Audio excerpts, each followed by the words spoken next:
Well, welcome to the Business Spotlight series. My name is Tanner O'Brien. I'm a senior partner here at Action Coach in Central Texas. And today I'm sitting down with Justin Rondeau, who is the co-owner and president of Invisible PPC and the co-founder of PPC Reveal. So excited to be chatting about a number of different things from business to entrepreneurship to just this crazy journey that many of us are on. So first and foremost, Justin, thank you for being here. I'm excited to dive in. Why don't we just start with a little bit of background? Give us kind of the 10,000 foot view of who you are and tell us a little bit about the business. Yeah, man. So, gosh, I think I remember getting into this business, almost 15 years ago, being like, I'm like the young guy and those things. Now I'm like becoming like the old dude in it, which is kind of weird. But I got my start in this whole like kind of like entrepreneur world, like really in the marketing space. I was actually kind of more or less, I think, the quintessential entrepreneur for most of my career up until recently. I'd always been like the guy behind the guy or the guy behind the gal or whoever. Like I just did the work and just kind of existed there. And I was happy doing it. Less risk involved in that for sure when you go that route. But, you're still putting a lot of time in for no real equity into any sort of any meaningful equity at that point. So, gosh, what was it? I'd been in the space working for folks like Ryan Dice, who's in like the digital marketing world, like kind of doing that type of stuff. Did that for about 7 years. Launched a couple of software companies. That's how I started dipping my toes into it. And then I ended up partnering up with my business partner Avi Kumar a couple of years back, and he really was the one that showed me like I need to stop working for other people and start start working for myself. I was running growth and acquisition at teamwork.com at that point in time, and he was like, "Hey man, you should just kind of work like we should partner up. Let's go do this thing. There's this agency that's for sale right now that I think we should purchase, and it'd be great to have you come in on it." And so I was like, you know what? Yeah, it's time. It's about time to do this thing. And so that's when we had gone through the purchase process for Invisible PPC. So IPPC is a white label agency. If you're not familiar with the concept of white labeling, it's essentially it is outsourced work where we do all the work and you maintain the relationship and then maintain the profits at that point. So you don't have to hire internal talent. You have like highly vetted like talent from people like for, that aren't like freelance talent where you can run into kind of some issues there. But yeah, so if you're new to the concept of white labeling, essentially our services, you're just marking up and selling as your own if you're in the agency space. Um, Saw that had a great brand in it. Rob Warner did a great job building that brand up. Great book of business or like ranked amazingly organically, and then just kind of went through that whole acquisition process, which is its own conversation. And yeah, and then since then we've been building the business over the last almost just over 2 years now at this point since the purchase, but it's been around 11 years. So a lot of legacy stuff in there for us to play around with and to optimize and maximize from.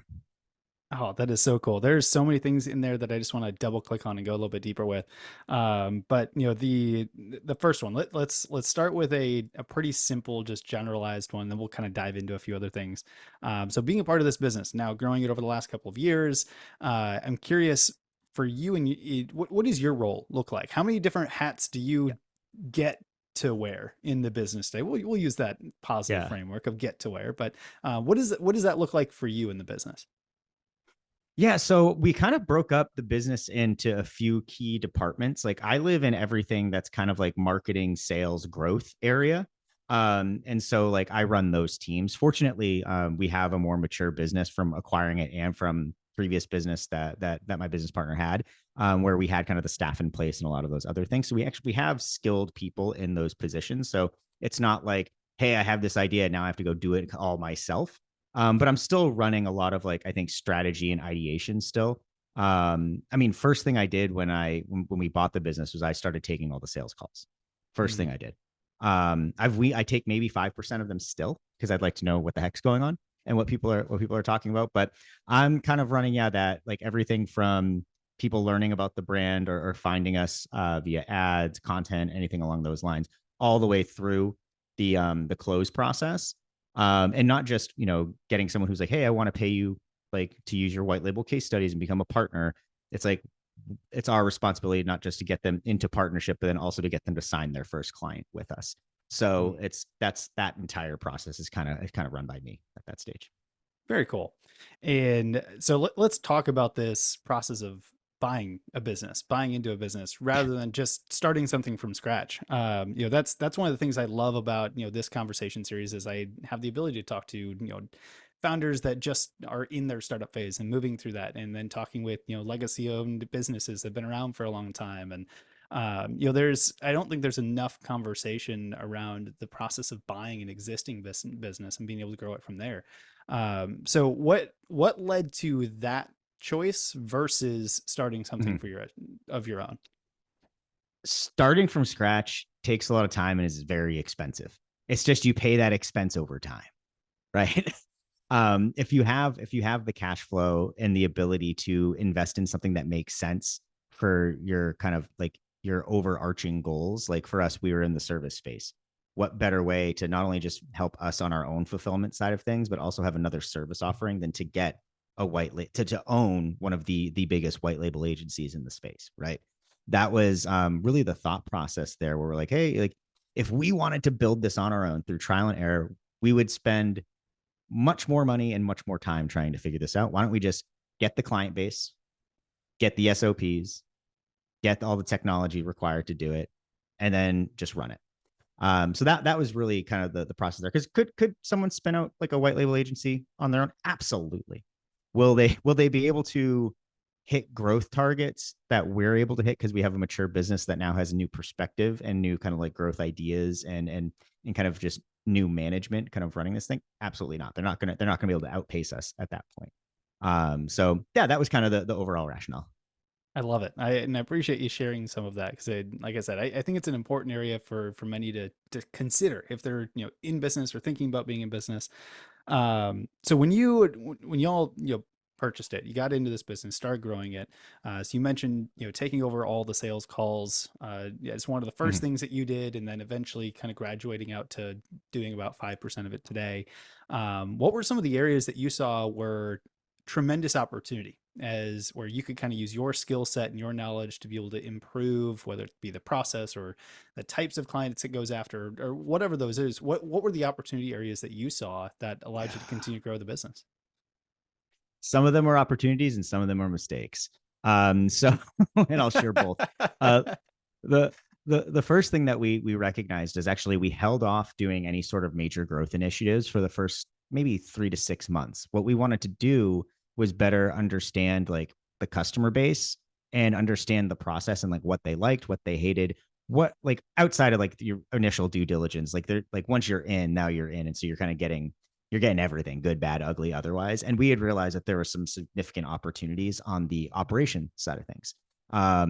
It was, I mean, how white label agencies work is they're fairly low touch. We think that at this point in time, it was too low touch. So how do we increase some of those touch points to maintain retention? How do we make sure people don't feel like they paid us money and they're like, where did they go? Even if we're doing work, like it's all about, especially in the service space, it's all about, it's like consistent communication.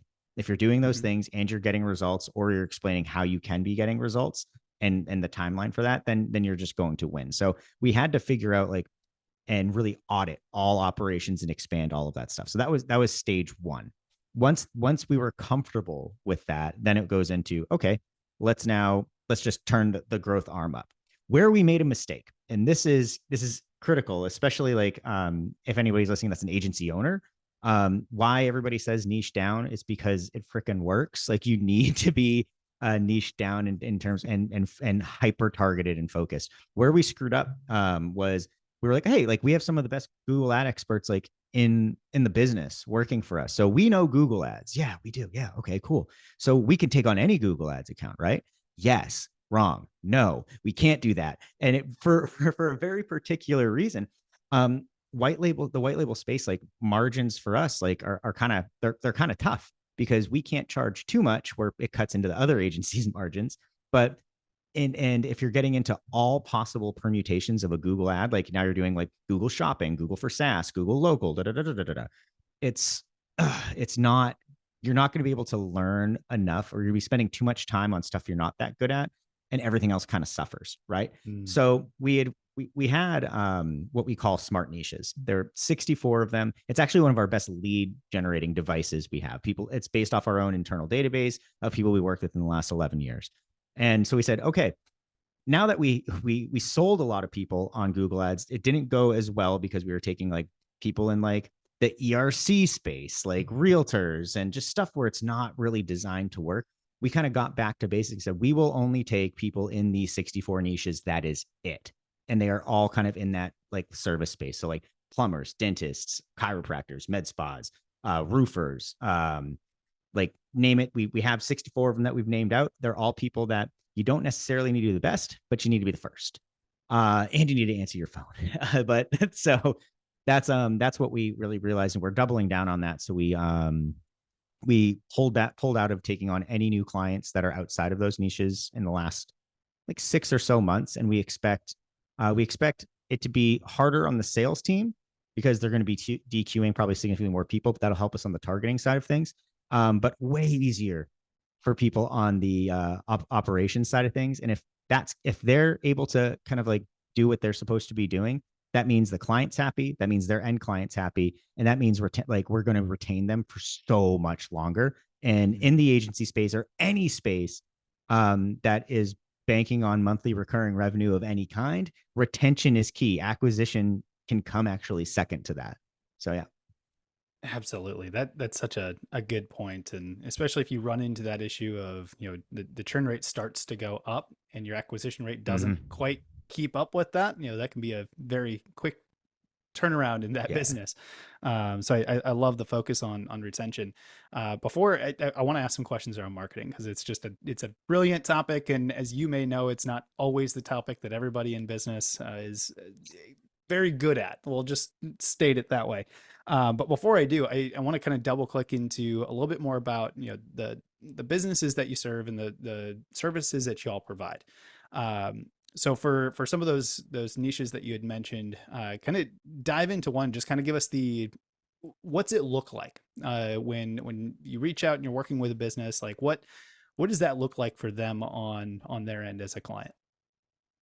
Yeah. So when we're working with a business after they've closed, like say they just closed their next client, and they're like, hey, I don't want to run the ads. I want Invisible to do it for us. First thing we do is we have them fill out a pretty lengthy onboarding form. And prior to that, we say, here's everything we need to know that you need to ask them on the onboarding call that you fill this thing in, and then we take care of the rest. So they fill out that onboarding form. We do, it's going to have things like, tell us about the company, tell us about their offer, make sure we have all like the basic information like their location and other things, and then granting us proper access. Like we need access to their Google Ads account, we need access to their tag manager, things like that. From there, it's we then schedule a 60-minute call with them to say, hey, we'll go through everything, do initial research. If it's in one of our smart niches, we already have swipe copy to work with, landing page examples, all these other fun things that we can start breaking out to, like, here's what we're doing, here's kind of the offer as we see it, here's how we understand the current client.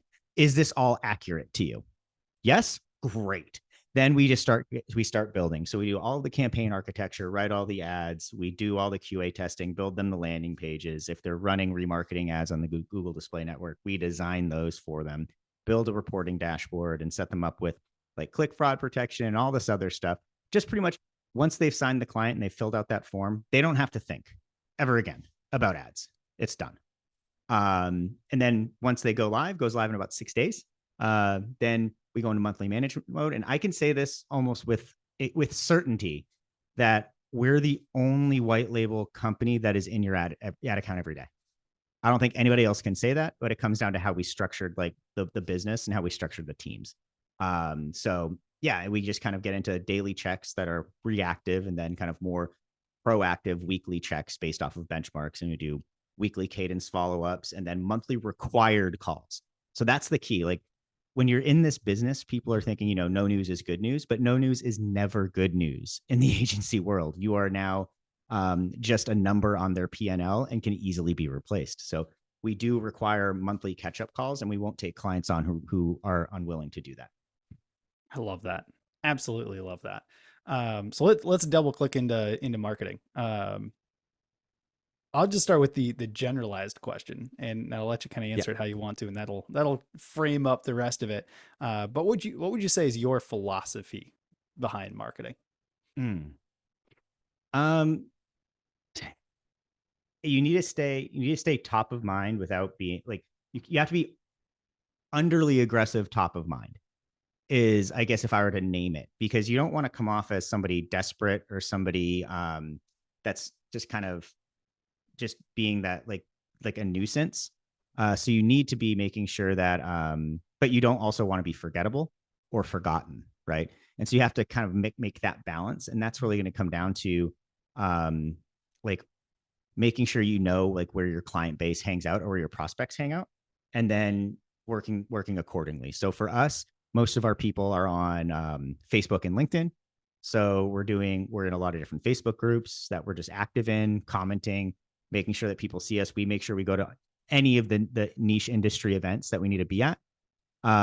If we can speak at it, great. If we can't, just show up, be present, and everybody that's in conference mode is willing to talk and explore, and they're excited and doing that type of work. We have inbound funnels that we work on targeting people like on Facebook and remarketing on Google, trying to get people to really just get on our dang email list, right? So like that's the critical piece. And we have some really solid like lead magnets.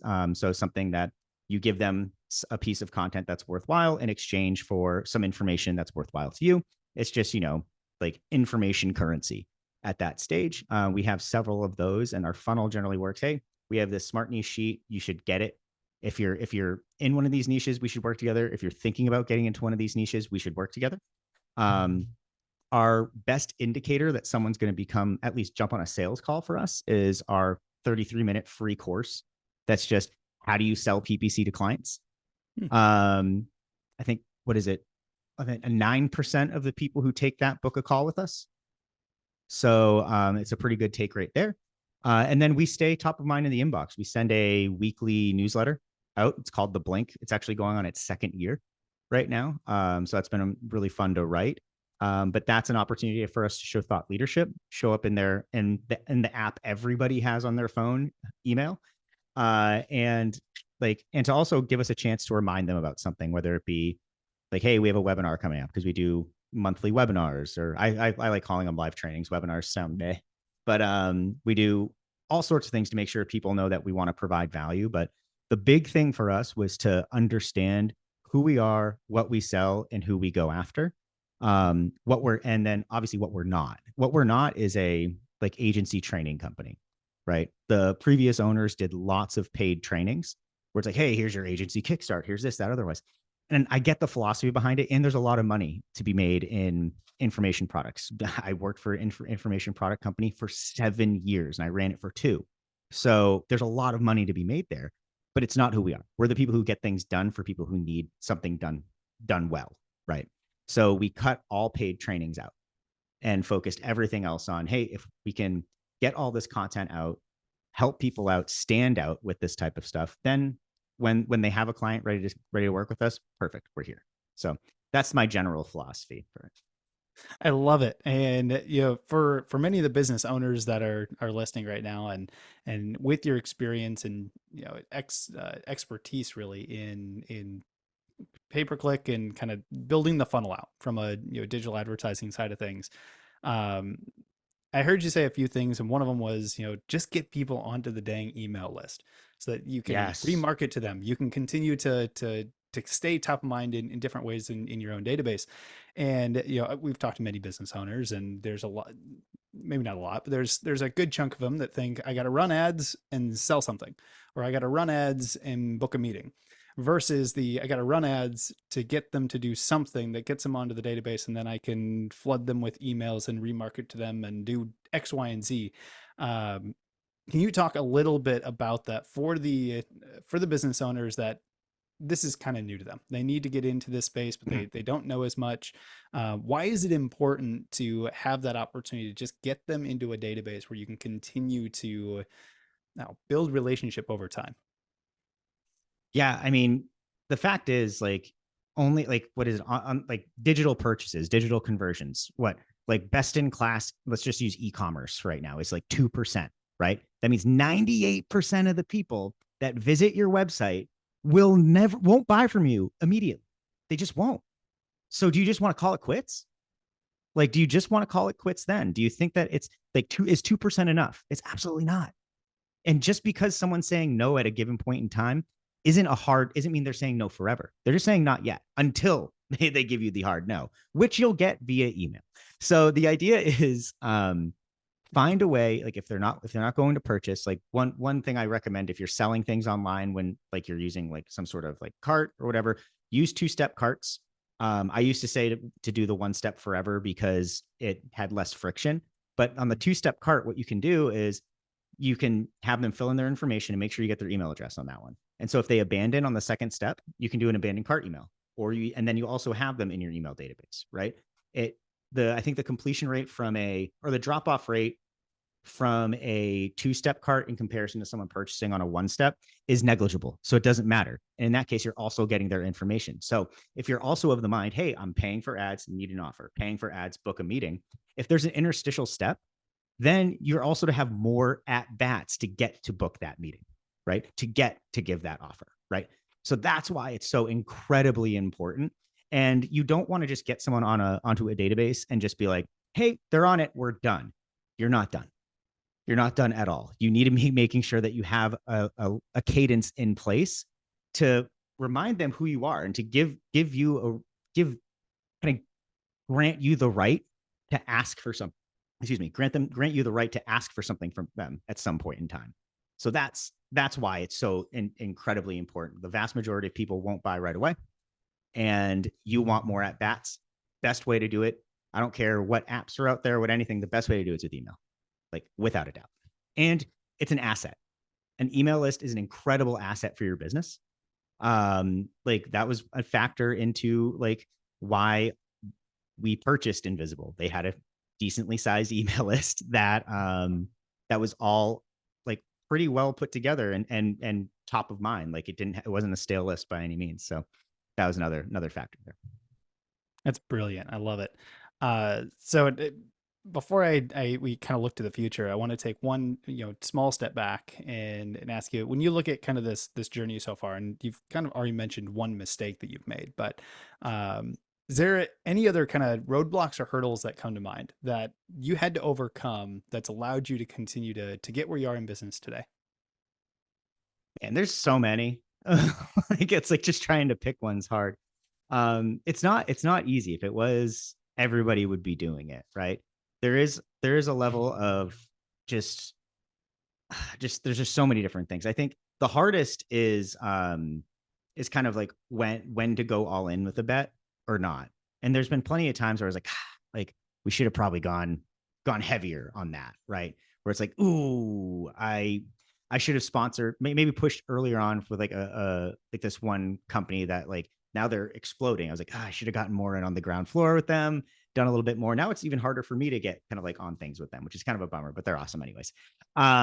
It's just knowing knowing when to go all in, I think is hard. And I think the other side too, and like the bigger issues that I think we run into, it's trusting but not verifying.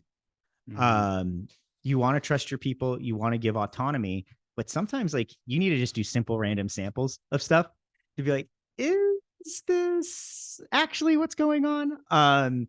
I've let things go, I think, for too long, and I think it's just part of who I am. And I'm still newer to the entrepreneur side of things. Like I've been owning a business now for 2 years, despite it being around for as long as it has been, right?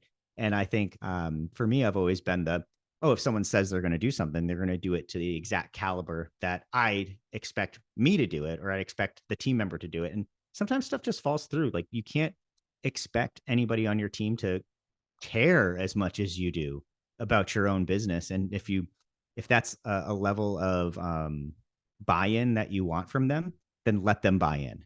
Like it's Mm. that simple. Like so you need to verify even your best people. And the other one is just like, and most of the time when things aren't going right, it's because you didn't communicate it yourself. It's generally like those are kind of the bigger hurdles. And we have an international team, so we have people in the US, Canada, Philippines, and India. So talk about different time zones, different understandings of like basic niches. Like in India, they don't really have garages.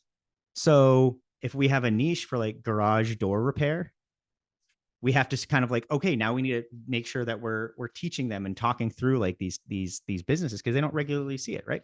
So Mm. if I were to kind of sum up that crazy rant I just said, it was make sure to trust your team, love your team, but verify their work from time to time.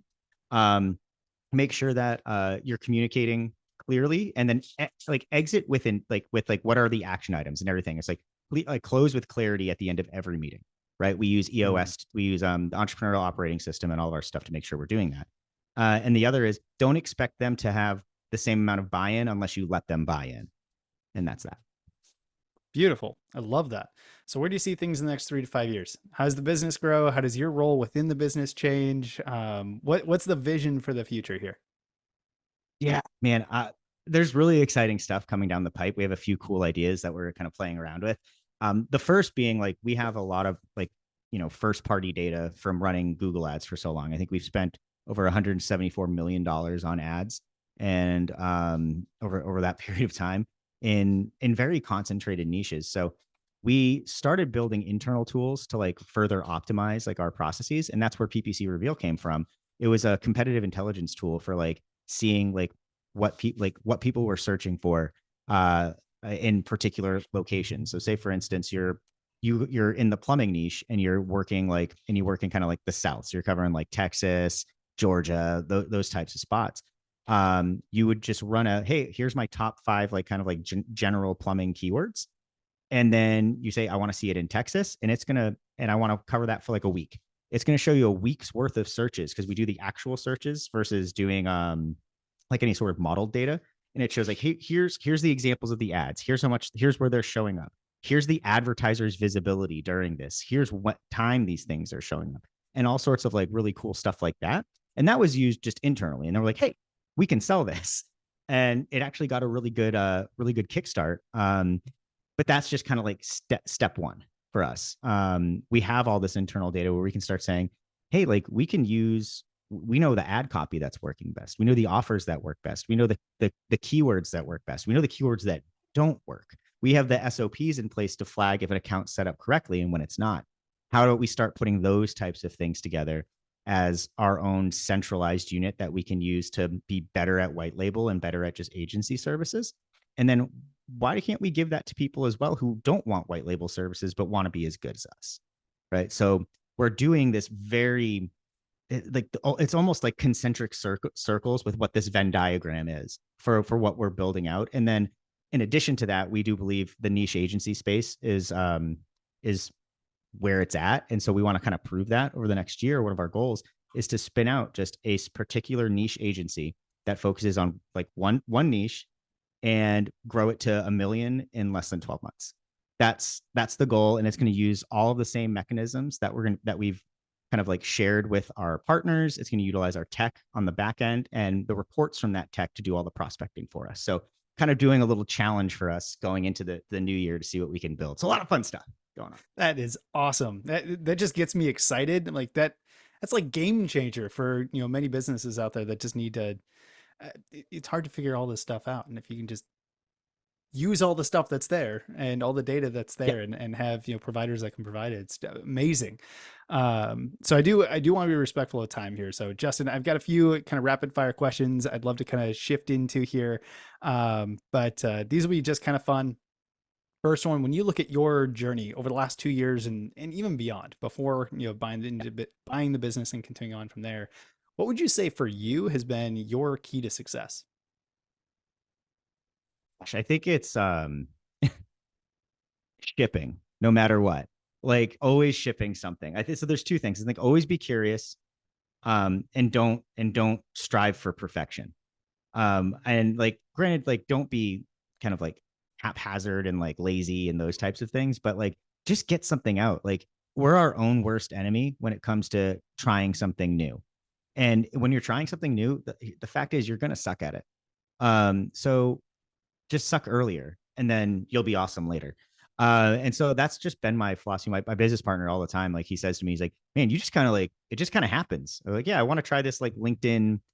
What is it? I was at a mastermind and they were like, hey, this is a cool way to do, to utilize LinkedIn to kind of fill your online events more. I was like, oh, I'm just going to go do that right now. Like, why not? So it's really like, if you get an idea, ship it as fast as you can, report on that and remember what worked and what didn't. It's just just be quick, be nimble, be willing to be wrong.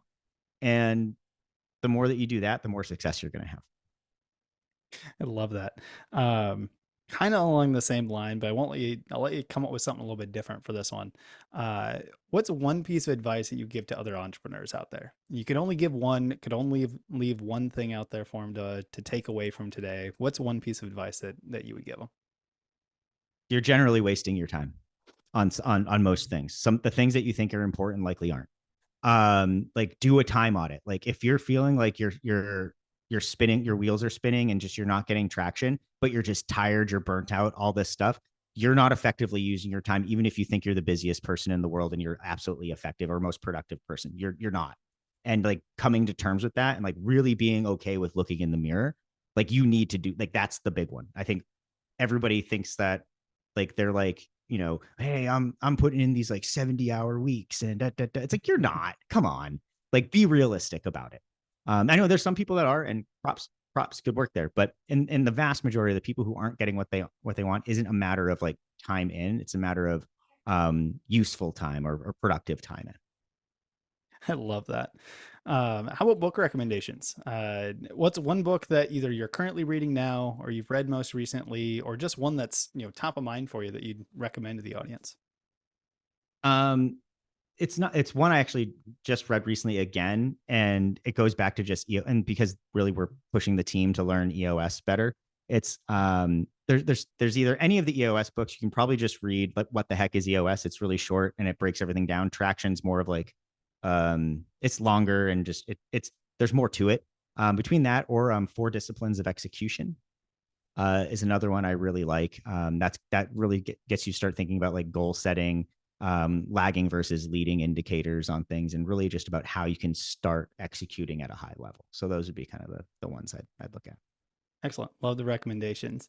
Final rapid fire question, then we'll jump into the ending of this thing here today.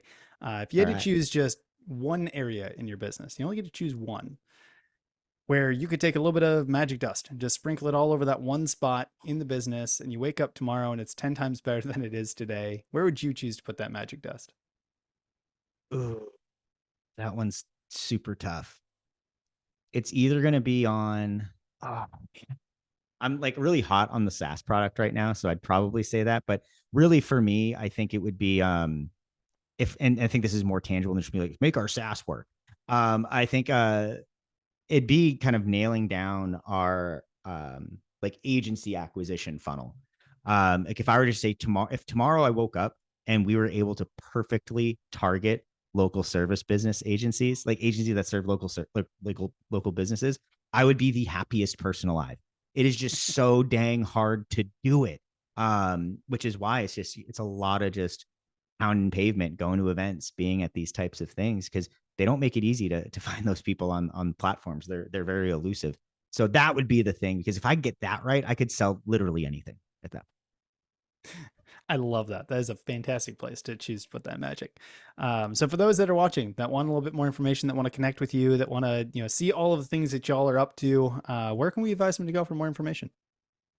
Yeah, cool. So you can check out invisibleppc.com. That's kind of the main website, the white label agency. You'll learn a lot about us there. You can also just check me out on LinkedIn at /in/JT Rondeau.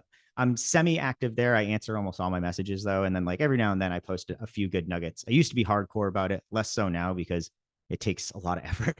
But that's my preferred social media of choice. If you were to reach out there, you can also check out ppcreveal.ai.